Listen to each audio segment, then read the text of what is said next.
Samsung is enabling ECG readings for its Galaxy Watch 3 and Galaxy Watch Active 2, upgrading the health tracking feature having recently received FDA approval.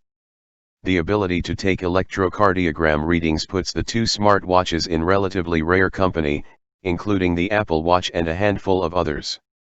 It's possible to append any symptoms you might be feeling at the time, such as fatigue or dizziness, and then send the results and that report as a PDF through the Samsung Health Monitor app on your phone.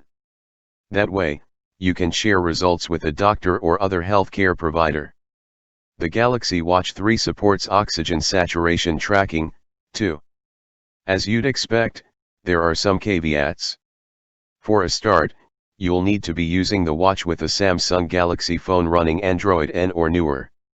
Much like the systems from Apple and others, the ECG monitoring isn't intended for those with known arrhythmias other than atrial fibrillation, or indeed users under 22 years old. Users should not interpret or take clinical action based on the device output without consultation of a qualified professional, Samsung warns. The ECG Monitor app is not intended to replace traditional methods of diagnosis or treatment and is for information purpose only.